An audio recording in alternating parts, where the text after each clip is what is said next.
hanyalah untuk menyenangkan hatimu. Sekali lagi, hanyalah untuk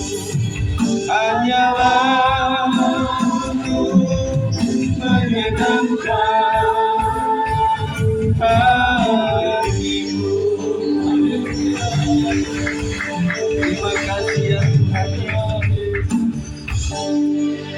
Terima kasih ya Tuhan, kami siap untuk mendengarkan apa kata firman Tuhan di malam ke-10 ini. Kami percaya bahwa Tuhan bekerja dan masih bekerja sampai kepada bahkan akhir zaman. Kami sudah membangun ini Tuhan dari malam ke malam. Kami percaya Tuhan Roh Kudus akan terus bekerja sampai kami semuanya dipenuhi dengan kuasa yang dari tempat tinggi. Kami siap untuk mendengarkannya. Roh Kudus sajalah yang berbicara, kuasai hamba-Mu ini, penuhi dengan kasih setia-Mu Tuhan, damai sejahtera dan juga anugerah Tuhan diteruskan kepada seluruh jemaat Tuhan yang hadir malam hari ini, dan biarlah berkat Tuhan cukup bagi setiap kami. Roh jahat yang mengganggu dipatahkan, dihancurkan di dalam nama Yesus Kristus. Kami siap untuk diberkati oleh Tuhan. Dalam nama Yesus kami berdoa. Yang percaya katakan amin. Silakan duduk. Puji Tuhan, pada saat malam hari ini kita ada di malam ke-10 dengan kesederhanaan kita, tetapi tidak mengurangi sukacita kita, saudara. Saya membawa saudara kepada pembacaan kita di dalam Roma 12 ayat 6 sampai 8. 6, 7, 8. Nah, ini adalah ayat-ayat yang cukup menguatkan kita sekalian. Saya akan per ayat untuk menerangkan ini supaya kita semuanya diberkati oleh kuasa Tuhan. Saya akan membaca di dalam terjemahan baru kedua, saudara.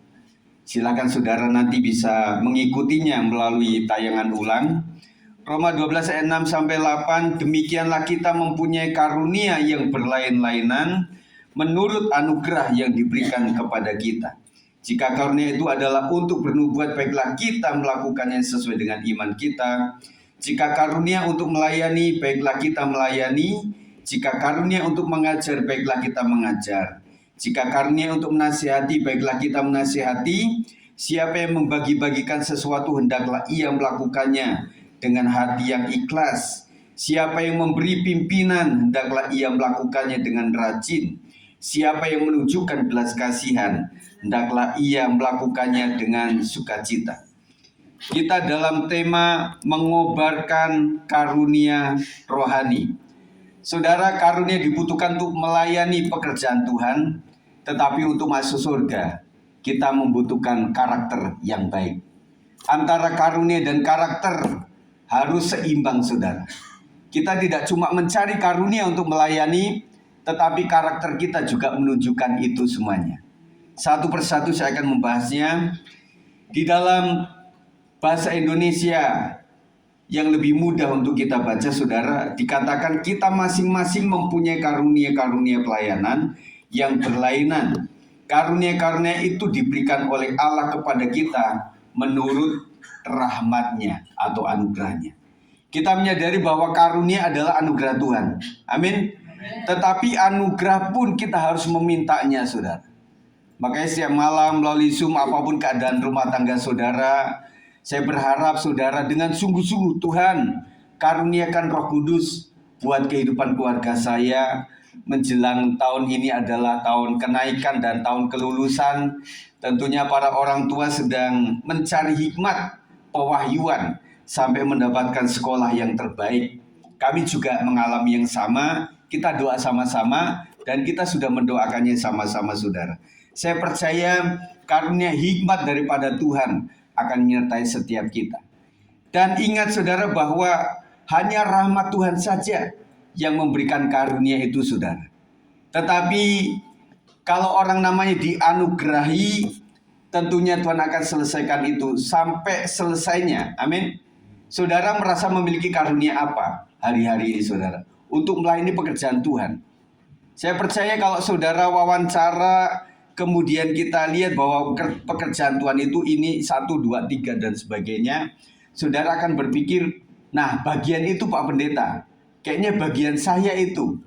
Tetapi saya membutuhkan didoakan lagi supaya lebih tajam lagi saya melayani pekerjaan Tuhan. Karena itu adalah anugerah Tuhan. Sebab itu kita harus memakai karunia itu. Saya meminta kepada semua pelayanan pekerjaan Tuhan di tempat ini, di keluarga saudara, di komisi-komisi, harus menggunakan karunia rohani. Kalau tidak saudara, buat apa kita melakukan sesuatu? Jadi karunia yang dianugerahkan Tuhan itu harus kita lakukan. Orang yang mempunyai karunia untuk mengabarkan berita dari Allah, harus mengabarkan berita dari Allah itu menurut kemampuan yang ada padanya.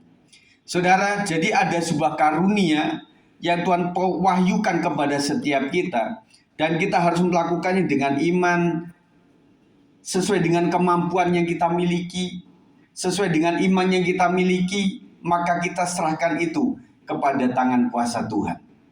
Orang punya karunia mimpi, karunia nubuatan, karunia untuk mengerti tentang orang lain melalui mimpi dan juga melalui karisma atau melalui hikmat marifat yang Tuhan berikan. Dan dia berkata tidak melebih-lebihkan, tetapi inilah kata Tuhan sesuai diwahyukan oleh Tuhan kepada saya. Bicaranya seperti ini. Orang yang mempunyai karunia untuk menolong orang lain harus sungguh-sungguh menolong orang lain. Saudara, menolong itu berbagai macam cara. Kadang orang menolong orang lain dalam rangka menolong dirinya sendiri, bisa terjadi, saudara. Betul enggak? Jadi saya tolong dialah supaya suatu saat saya akan ditolong sama dia. Minimal dari keturunan keluarga dia. Tetapi orang yang menolong orang lain betul-betul saya nolong bener ya. Jadi nggak ada embel-embel yang lainnya.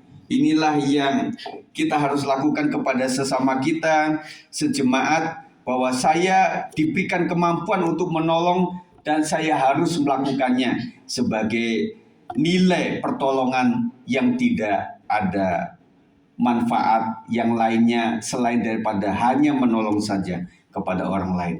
Orang yang mempunyai karunia untuk menolong orang lain harus sungguh-sungguh menolong orang lain. Jadi ada sungguh-sungguhnya, kemudian ada kata menolongnya, ya. Jadi saudara lakukanlah itu dengan setia, baik keluarga besar saudara yang harus saudara tolong, keluarga besar jemaat saudara tolong, dalam pelayanan pekerjaan Tuhan saudara tolong, dan saudara akan mendapatkan karunia untuk dianugerahi lebih lagi. Orang yang mempunyai karunia untuk mengajar harus sungguh-sungguh mengajar. Saudara, saya pikir buat orang itu apa sih kesukaan untuk mengajar? Waktu saya kecil, ibu saya bilang begini, "Kid, kamu jadi guru lah." Kemudian saya bilang, "Apa itu jadi guru?" Saya nggak terpanggil untuk menjadi seorang guru, saya bilang begitu. Akhirnya ibu saya ketawa-ketawa. Lihat aja nanti, pasti Tuhan akan menjadikanmu menjadi orang berbeda. Enggak tahu saudara, ternyata setelah sekian lama saya dalam pelayanan pekerjaan Tuhan, suatu kali saya cerita kepada orang tua, kepada ibu saya, "Bu, sekarang saya melamar menjadi seorang pengajar loh." Ya, akhirnya dia ketawa. Makanya jangan ngenyek, kata orang Jawa. Makanya orang ngenyek itu bahaya, saudara. Kalau ketika saudara melihat profesi seseorang, jangan saudara nyek-nyek, saudara. Nanti takutnya kejadian terjadi seperti itu. Akhirnya saya minta ampun kepada Tuhan. Tuhan, memang pengajar itu tidak mudah, saudara. Meskipun enaknya apa? Kalau mengajar di pendidikan, itu muridnya gonta-ganti, saudara. Tetapi kok di jemaat, muridnya itu-itu saja.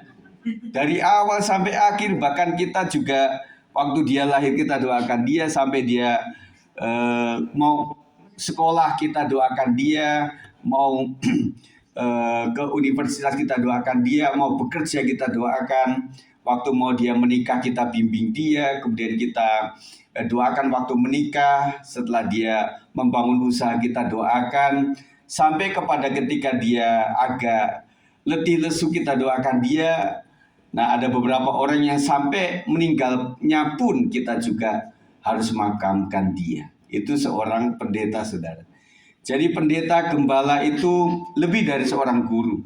Kalau guru setiap angkatan minimal 6 tahun, untuk SD kita nggak ketemu sama dia. Untuk SMP 3 tahun, kalau dia naik terus kita nggak ketemu dia. Ketika SMA 3 tahun kurang lebih kita ketemu sama dia. Dan kemudian waktu lulusan nanti di alumni itu baru kita kumpul, saudara. Tetapi jarang yang guru itu dikenal di murid-murid TK. SD kayaknya jarang juga, meskipun kadang-kadang suatu saat saya ketemu di mall, Pak Sigit ya, siapa kamu? Karena murid kan ribuan, saudara. Jadi nggak inget, dan yang saya ajarku kan anak-anak Chinese, mirip-mirip ya. Mau Chinese di Singapura, mau di Malaysia, mau di Indonesia, mau di Tanah Abang, di kota, atau di PIK, itu mirip-mirip. Kamu siapa ya? Wah, Bapak lupa ya. Nah, saya jadi nggak berani, saudara. Nah, ketemunya waktu sudah dia menjadi seorang pengusaha, dan kemudian dia berhasil, itu adalah kebanggaan buat seorang guru. Nah, kita belajar untuk mengajar sesuatu dengan baik. Suatu saat saya mengajar itu dengan emosi, saudara. Makanya saya darahnya naik waktu itu. Sampai makan bawang tuh, bawang yang putih itu, yang tunggal tuh ya. Waduh, itu memang pedes sekali ya. Tetapi harus begitu, karena kami punya sekolahan tuh swasta. Itu dari TK sampai SMA itu di satu lingkungan. Jadi yang paling bawah itu KB sama TK. Kemudian lantai 2 itu SD.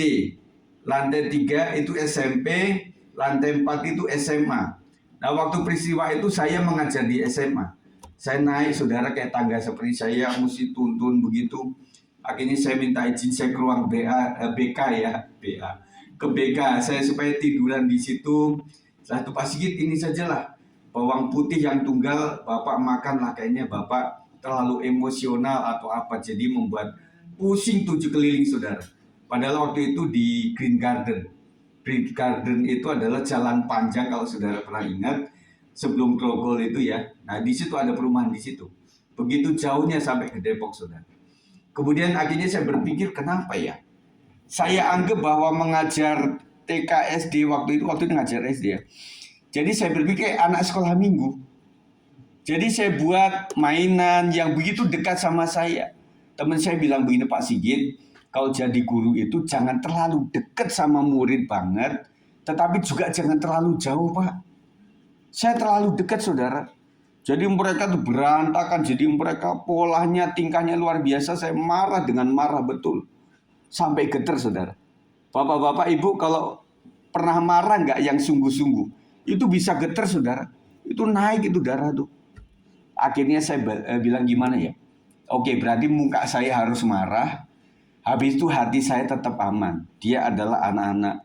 Ada yang ketemu anak SMP pada saat kan ada bulanannya itu. Kalau cewek-cewek itu, Pak Sigit hati-hati Pak. Kalau kau menerima seorang murid perempuan dari yang tadinya sopan, tiba-tiba nggak sopan, itu lagi dapat Pak. Oh gitu ya. Oh, saya jadi belajar ilmu satu itu, saudara. Akhirnya saya bilang, anak-anak tolong dengarkan saya waktu saya bicara, dan karena saya kan mengajar musik, nggak bisa diem dong. Ada pianika kan. Saudara pernah nggak anak latihan pianika, yang itu satu pianika saja, itu berisiknya minta ampun.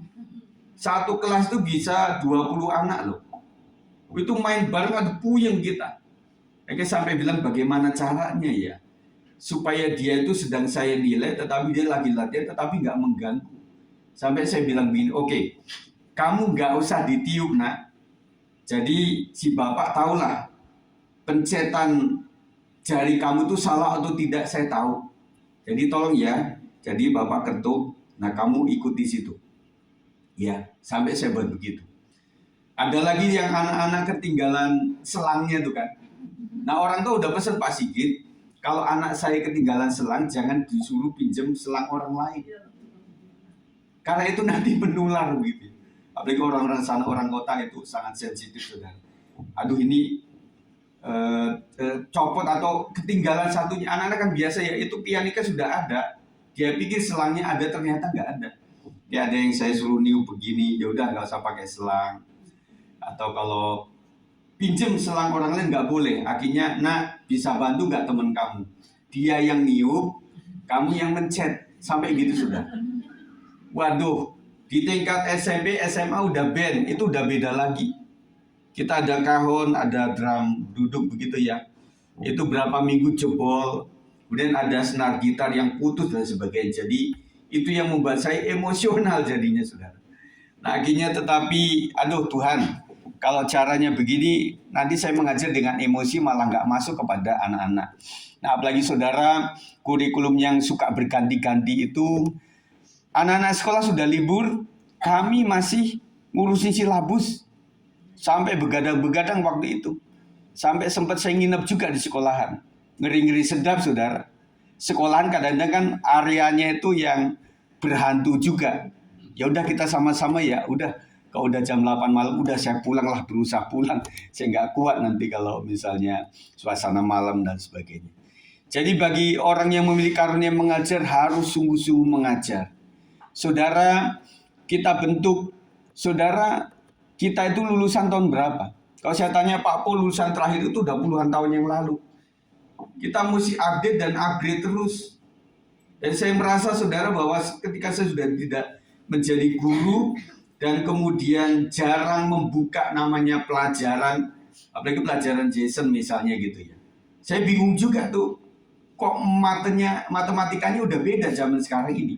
Kita ngajarin malah nggak bisa, anak kita yang ngajarin kita. Nggak begitu Pak, caranya salah. Akhirnya, waduh berarti kita harus ikut kursus terus untuk menjadi pengajar yang baik. Artinya kita ajar di bawah Jason itu sudah anak-anak yang memiliki pendidikan pola yang udah berbeda lagi. Yang mereka itu nggak betah untuk diajar 10 menit ke atas. Itu mereka udah berisik sendiri gitu. Nah kalau zaman saya menjadi siswa waktu itu mau 2 jam pun kita tetap begini. Kalau anak sekarang mesti penuh gitu, makanya ada Mebik dari Jepang itu yang diadopsi untuk mengajar anak-anak sekolah minggu. Karena mereka dari awal sampai akhir itu gak bisa anak meleng. Cepet itu lagunya, cepet gitu ya. Nah, waktu itu saya ikuti, wah pantesan saja anak-anak terus gembira dari awal sampai akhir. Karena ya memang gurunya capek sih. Habis itu aduh mereka waktu meeting itu aduh capek semuanya, ngos-ngosan semuanya. Tetapi itu yang harus diterapkan. Nah kalau kita sudah berhenti belajar, bagaimana kita bisa mengajarkan sesuatu yang lebih baik? Gereja Bethel Indonesia sedang mengadakan banyak webinar-webinar tentang generasi sekarang, generasi Z, yang perlu disiasati bagaimana mengajar mereka dengan baik. Nah makanya sebagai pengajar, terutama guru sekolah minggu juga, tentunya butuh upgrade dan update lah. Sampai anak-anak sekarang itu karakternya siapa? Zaman anak di 10 tahun kemarin itu, kita sedikit diem. Kalau punya kacamata turunin dikit, anak itu sudah diem sudah. Anak sekarang kacamata naik turun malah buat mainan sama dia. Jadi membuat kita kan bingung ya. Kita marahin yang satu, yang satunya nangis. Padahal kita marahin yang dia kan satu kelas saudara.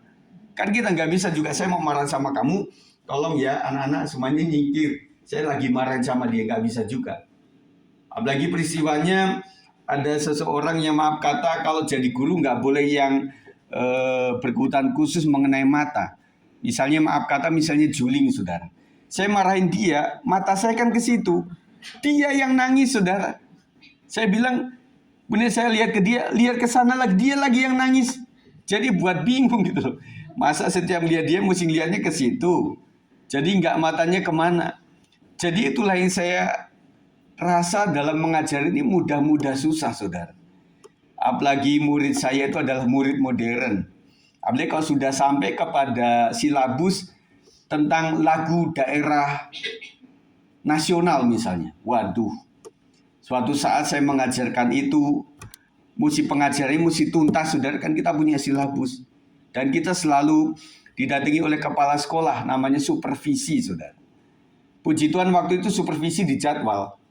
Jadi Pak Sigit pelajaran musik, nanti di pelajaran kedua di kelas ini akan diadakan supervisi. Saya siap saudara. Siap semuanya kita siapin saudara. Tetapi ada beberapa sekolahan itu yang supervisi nggak terjadwal. Tiba-tiba gurunya, kepala sekolah datang sama dari Diknas datang. Wah kita kan kaget. Kita nggak siap apa-apa, ya harus siap begitu.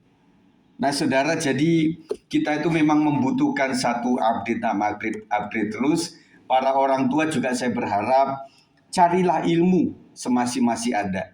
Ketika ada seminar-seminar, webinar atau apa, coba ikuti. Kalau tidak, ikuti sajalah masalah pembicara-pembicara di YouTube yang cukup banyak sekarang itu. Tentang menangani anak seperti ini, menangani anak yang model seperti ini, itu ada ilmunya semuanya.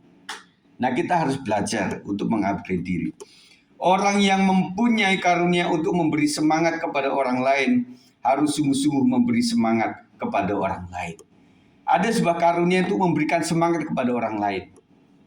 Saudara, ada nggak di situ, saudara? Ketika saudara melihat orang tekanan batin, saudara memberikan semangat kepada dia, dan rasanya bisa naik itu, membuat dia itu yang tadinya pengen tinggalkan kerjaan, tinggalkan rumah tangga, tinggalkan persoalan. Tetapi ketika ketemu dengan kita, kok dia semangat lagi, oke lah, friend, aku akan teruskan perjuangan ini sampai selesainya. Itu karunia khusus, saudara. Nah, para orang tua, saya pikir kalau memiliki karunia seperti ini, anak-anak juga yang temporary itu suka lemah kadang-kadang, itu akan semakin dikuatkan lagi. Orang yang mempunyai karunia untuk memberikan kepada orang lain apa yang dipunyainya, harus melakukan itu dengan murah hati secara wajar. Saudara, ada beberapa orang yang memang memiliki sesuatu, kata orang sana, dari hartamu itu ada hak orang miskin, fakir miskin, kaum duafa, para janda, dan sebagainya, saudara. Nah, mereka itu bagus loh prinsipnya. Jadi sebagian besar dari apa yang aku punya, ini ada hak daripada orang lain. Kenapa kadang-kadang suatu saat di tempat usaha saudara, selalu ada datang orang seperti itu. Dia meminta-minta, karena kita sudah dikenal sebagai orang apa, kadang-kadang nyanyi lagu gereja, Pak. Di suatu awal di Siliwangi ini ada pengamen rohani yang datang gitu ya, dalam Kristus kita bersaudara. Nah, kita berpikirnya kita kasih 1.000 nggak mungkin, 2.000 terlalu sedikit. Akhirnya muncul 5.000 lah. Kita tanya, Bang, jemaat di mana? Oh, di sebelah sana gereja saya. Bapak pendeta ya. Waduh, kalau sudah dibilang pendeta itu enak nggak enak, saudara. Nah, puji Tuhan, saya tinggal di atas. Kadang-kadang orang tua yang di bawah itu. Orang tua bisa ngomong ya, akhirnya nggak balik lagi begitu ya. Tetapi itulah yang terjadi. Nah, ketika kita memiliki sesuatu untuk memberikan kepada orang lain, dan kadang-kadang kita juga nggak minta kok, para pengemis itu datang ke kita, tetapi datang juga akhirnya. Ya sudah waktunya ya, Pak, kita bagi-bagi rezeki ya mah. Tetapi ingat ya, tahun ini kita mau masukin anak ke sekolah yang baru. Tentunya ada banyak biaya, saudara. Jadi orang yang penampilan memiliki kekhususan dan kelebihan itu juga nggak gampang, Bapak Saudara. Nggak gampang loh. Kalau misalnya saudara itu rumahnya sudah bagus, kemudian ada kendaraan, kemudian ada fasilitas yang mewah, Pak RT datang, saudara sanggup nggak kasih 10.000 dari list itu? Waduh, Pak RT nanti pikirnya apa?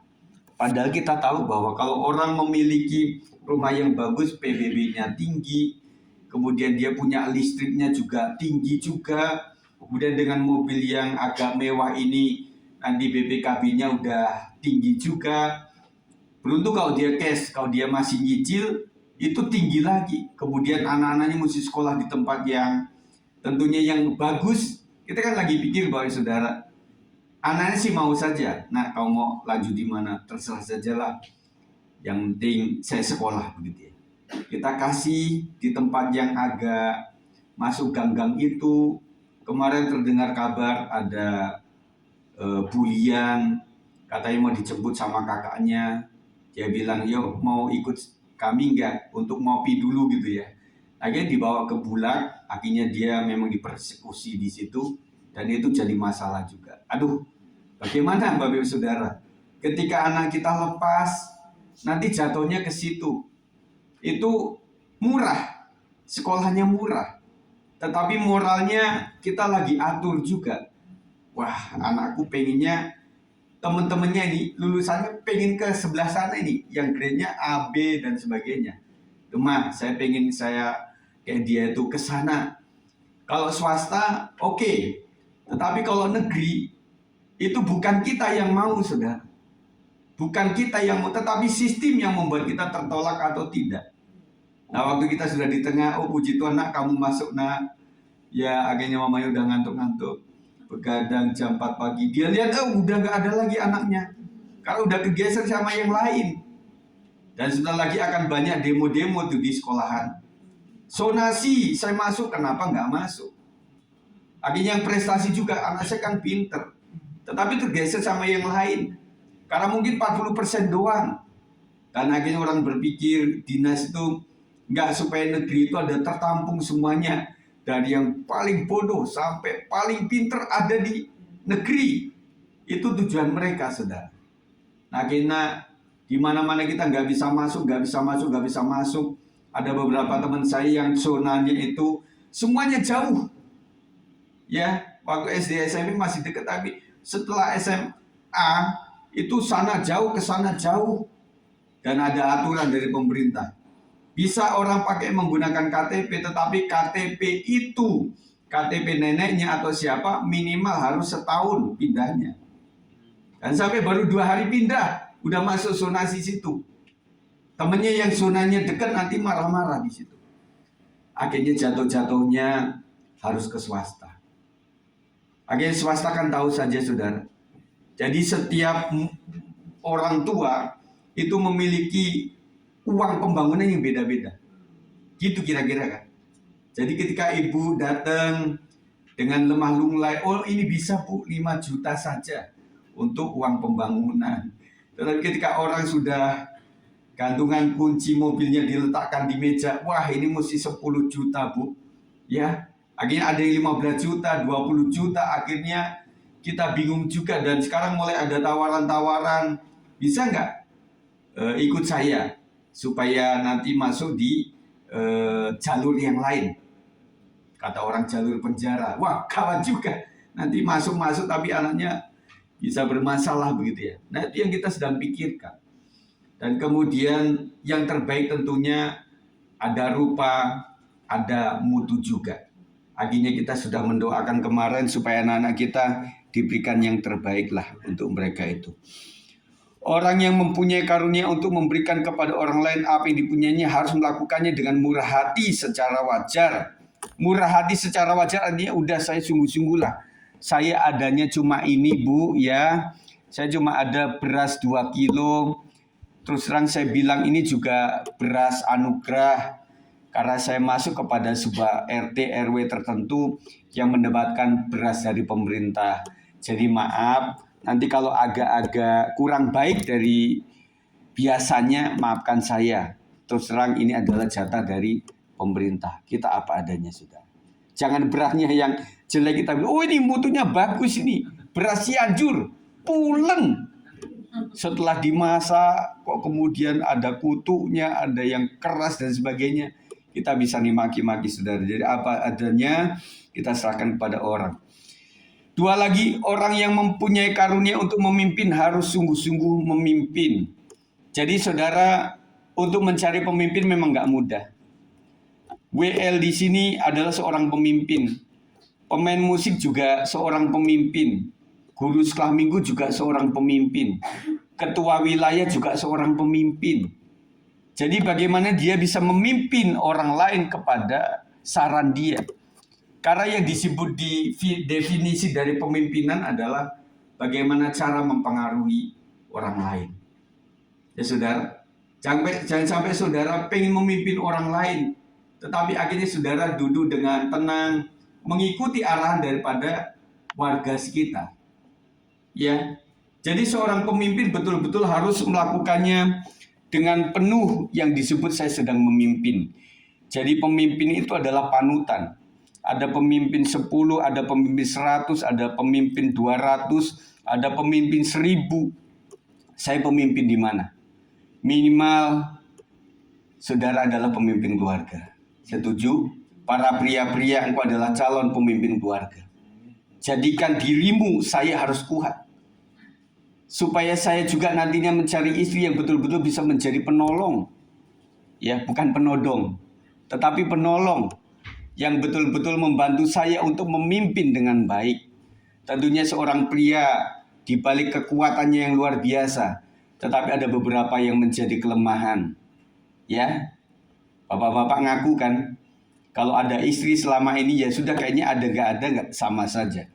Tetapi suatu hari ketika si istri itu sedang ada di rumah orang tuanya, sedang pelesiran sama teman-teman, kita mulai dikasih gelar sebagai, yuk kamu estafet, sekarang papa yang masakin anak-anak, sekarang papa yang nguncilin rambut si kecil yang wanita itu.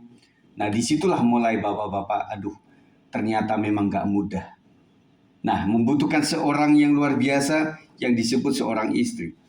Yang terakhir, orang yang mempunyai karunia untuk menunjukkan belas kasihan kepada orang lain harus melakukannya dengan senang hati. Kita punya belas kasihan semuanya saudara.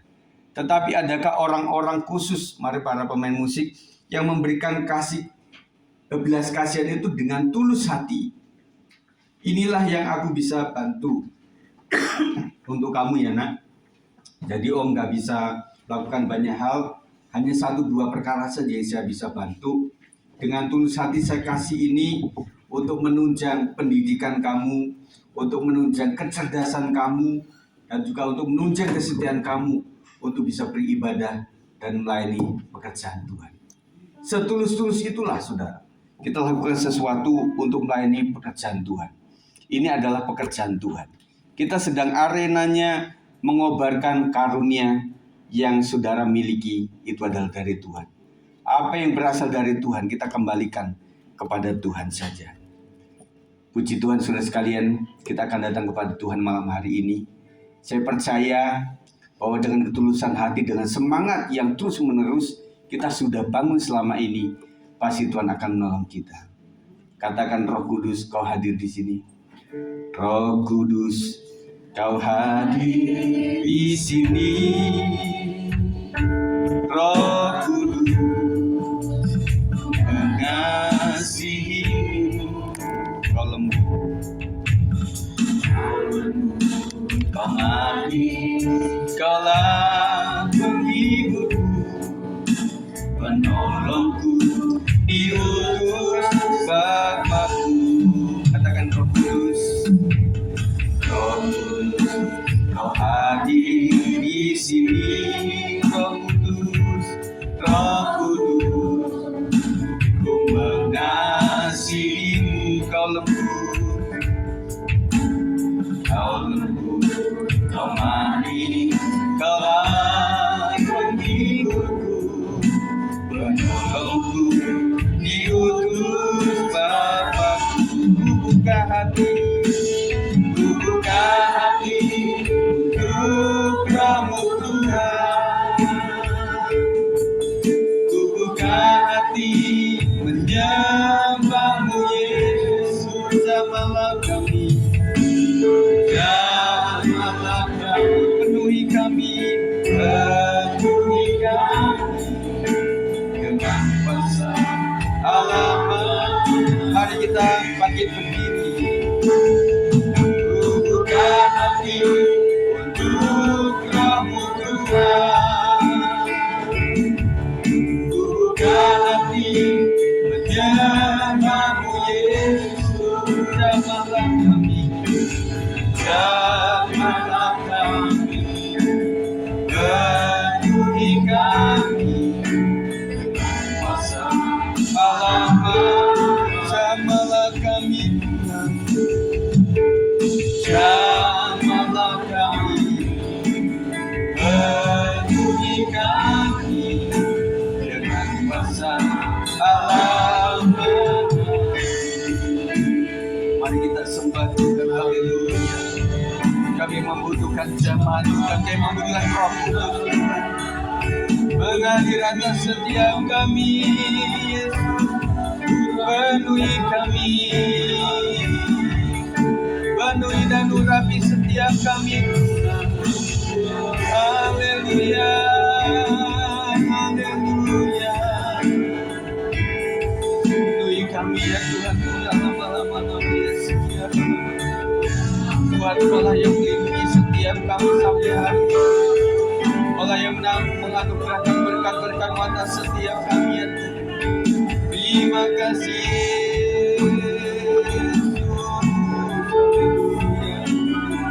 Gori-gori, terima kasih Tuhan.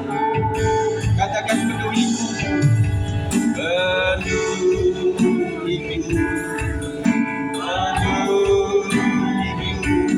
dengan